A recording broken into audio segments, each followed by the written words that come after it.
Quer saber as minhas primeiras impressões sobre a Lei 14.238 de 2021, intitulada O Estatuto da Pessoa com Câncer? Então assiste esse vídeo até o final. Olá, seja bem-vindo, seja bem-vinda ao meu canal. E se você gosta dos meus conteúdos, já deixa um like aqui embaixo, faça sua inscrição, que hoje eu vou fazer uma videoaula breve com as minhas primeiras impressões sobre o Estatuto da Pessoa com Câncer. É uma lei super nova que foi publicada no Diário Oficial da União no dia 22 de novembro de 2021. E o meu objetivo aqui é dar um panorama geral sobre a lei, né? Falar aí sobre o que há de novo, né? O que essa lei estabelece e comentar também um determinado dispositivo que até o momento em que eu estou gravando esse vídeo houve o veto, né, por parte do presidente da República. Então vamos lá, pessoal. Primeiro vale nós dizermos, né, que o câncer é uma doença muito grave, muito séria. Já existem estatísticas que mostram, né, que ele afeta mais de 15 milhões de pessoas no mundo todo, né, que ele é responsável aí por isso todos os anos, né, e que ele é responsável aí por levar mais de 8 milhões de pessoas a óbito. Isso ocorre principalmente por falta de detecção precoce, né, da doença, falta de tratamento adequado desde os estágios iniciais. A maior parte das pessoas, quando descobre aí que tem um câncer já em estado mais avançado, é muito mais difícil delas buscarem tratamento, seja em âmbito público ou seja em âmbito privado, do que quando elas descobrem nos estados iniciais.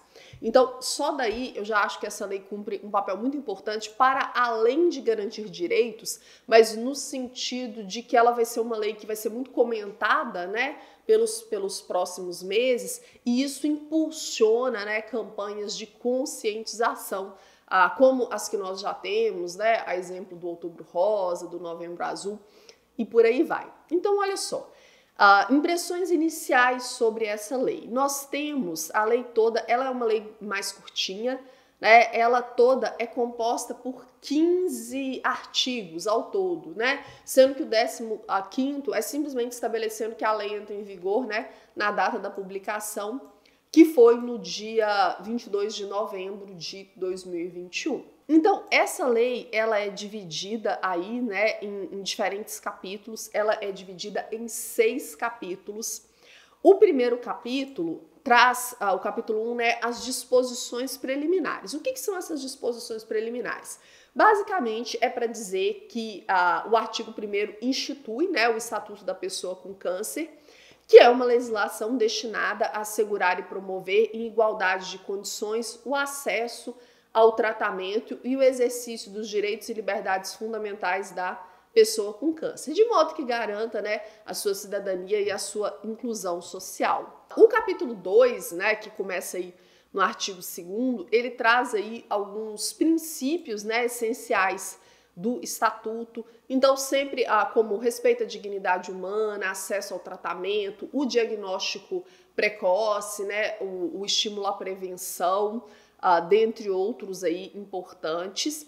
Então, além dos princípios, também são estabelecidos no artigo 3º os objetivos, né, essenciais do Estatuto, que basicamente consiste em viabilizar, né, o acesso a direitos, por exemplo, acesso a tratamento gratuito, né, das pessoas com câncer aí, por parte do SUS. Depois eu vou comentar, né, alguns desses direitos mais importantes para vocês.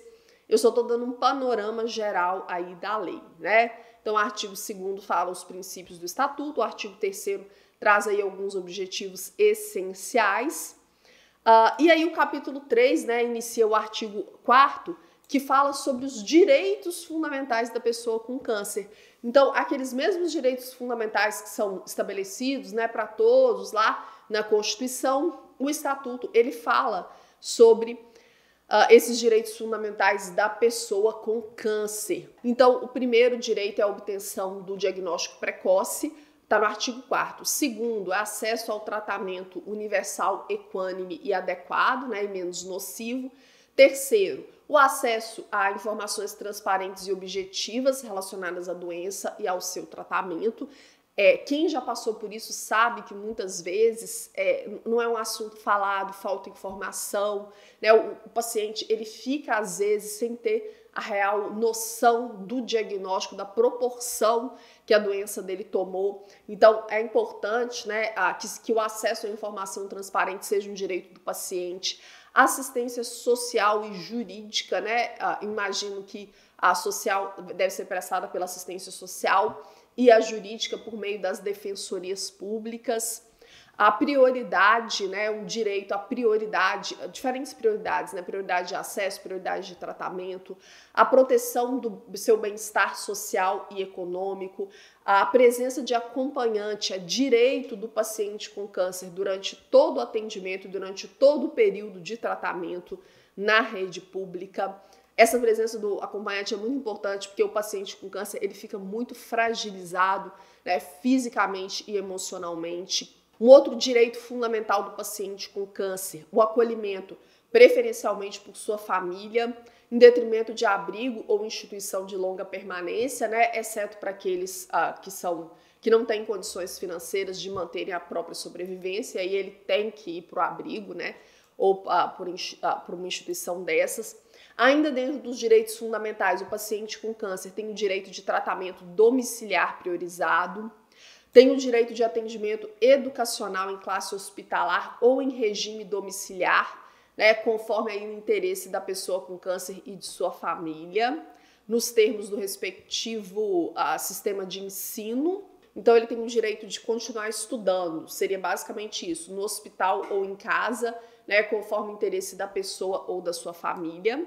Aí fala, né, que o parágrafo 1º, ele conceitua do artigo 4º, ele fala que para efeitos dessa lei considera-se pessoa com câncer aquela que tenha o regular diagnóstico, nos termos de relatório, né, elaborado por médico devidamente inscrito no conselho profissional, acompanhado pelos laudos e exames diagnósticos complementares, né, necessários para a correta caracterização da doença. E aí o parágrafo 2º do artigo 4º, ele é importante porque ele fala para nós todas as prioridades que são devidas a essas pessoas com câncer. Então, assistência preferencial, né, e outras prioridades legais, atendimento prioritário nos serviços públicos, nos órgãos públicos e privados, prestadores de serviço à população, respeitada a precedência de outros casos mais graves. Então, note que, junto com aquelas prioridades que já existem, né, da prioridade da gestante, do deficiente, dentre outras aí, do idoso, agora essa lei, ela permite que a pessoa com câncer, ela também tenha atendimento prioritário nos serviços e nos órgãos públicos e privados de atendimento à população. A prioridade no acesso a mecanismos, né, que favoreçam a divulgação de informações relativas à prevenção e tratamento da doença e prioridade na tramitação de processos judiciais ou administrativos.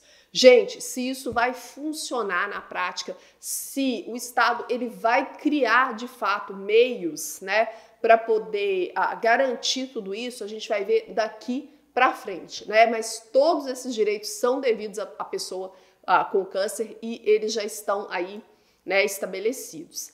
A gente tem no artigo 5º, o capítulo 4, né, compreende aí o artigo 5º, 6º, 7º, 8º, 9º, alguns deveres, né, deveres da família, comunidade, sociedade, poder público, assegurar com prioridade a efetivação dos direitos da pessoa com câncer, né? A pessoa com câncer, isso está no artigo 5º. O 6º fala que ela não pode ser submetida a nenhum tipo de negligência, discriminação ou violência. Temos aí no artigo 7º alguns deveres do Estado, né, relacionados a políticas públicas específicas direcionadas à pessoa com câncer. Temos várias. Né, basicamente é promover ações e campanhas preventivas. Isso é importante porque a gente tem, por exemplo, o câncer de mama feminino, que é um tipo de câncer muito falado nas campanhas de conscientização, e claro, né, gente, porque é importante, porque mata muitas mulheres, eu não estou tirando a importância disso. Assim como o câncer de próstata, né, que é muito divulgado aí no caso do Novembro Azul para os homens, mas a gente tem outros tipos de câncer que até por atingirem uma parcela menor da população, eles nem sempre são objetos de campanhas de conscientização e muitas vezes a pessoa descobre em estado mais avançado por conta disso. Então, o Estado tem que, de fato, né, promover aí essas campanhas de conscientização para todos os tipos de câncer, né, para que ninguém seja pego de surpresa com um diagnóstico dessa gravidade em estado terminal. Garantir acesso, né, aos serviços de saúde, promover avaliações periódicas do tratamento ofertado ao paciente na rede pública, estabelecer normas, né, e padrões de conduta a serem observados, estimular, né, o desenvolvimento científico e tecnológico para promoção de avanços, né, no caso da doença. Isso tudo está no artigo 7º, né, deveres do Estado. Promover a capacitação contínua, né, de profissionais que atuam com pessoas com câncer, capacitar e orientar familiares, cuidadores, entidades assistenciais e grupos de autoajuda. O Estado também tem que organizar programas de rastreamento e diagnóstico que favoreçam o início precoce do tratamento. Então, a detecção precoce, gente, no caso do câncer, ela salva vidas. Então, o Estado tem que atuar nesse sentido. E também tem que promover campanhas de conscientização, né, a respeito dos direitos e benefícios. Benefícios de natureza previdenciária, tributária, trabalhista, processual, né, de tratamento de saúde e outros da pessoa com câncer. Temos no artigo 8º o direito à assistência social. O 9º fala que o Estado ele tem que formular políticas públicas específicas para aquela pessoa com câncer em situação de vulnerabilidade social.